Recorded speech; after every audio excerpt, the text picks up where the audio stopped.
सर्वांना कशा सर्वजण झालं जेवण वगैरे. माझं पण झालं. माणसाच्या आयुष्यामध्ये ना माणूस हल्ली काय बोलतं, अहो पैसा असला की सर्व गोष्टी होतात, अहो पैसा असला की सर्व गोष्टी होतात. बरोबर आहे, परंतु पैसा हा येतो जातो, आज आहे उद्या असणार आहे. कारण लक्ष्मी एका ठिकाणी राहत नाही, तिचा उतर चढ हा असतोच, हो की नाही. आणि आयुष्यामध्ये पैसा आज आहे उद्या राहील ह्याची काही शाश्वती नाही.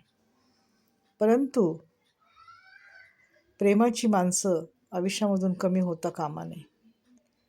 कारण का एकदा ती माणसं गेली ना तर परत तुमच्याकडे लाखो रुपये आले, करोडो आले, परंतु तू प्रेम करणारी व्यक्ती आणि अंतःकरणामध्ये प्रेम असणारी व्यक्ती कधीच भेटत नाही.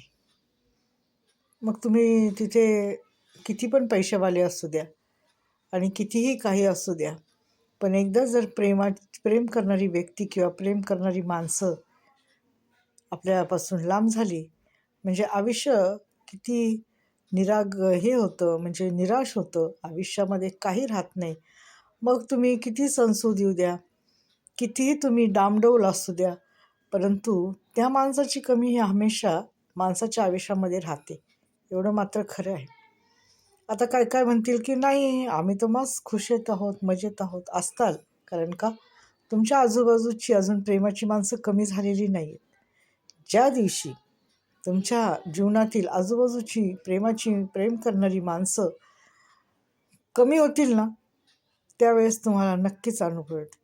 आणि जीवन हे असं आहे की प्रत्येकाने प्रत्येक गोष्टीचा हा अनुभव घेतला पाहिजे. मी तर हेच म्हणते. आपण एखाद्याला सांगू अरे ती गोष्ट अशी आहे, ती गोष्ट आहे, तर त्याला अजिबात पटणार नाही.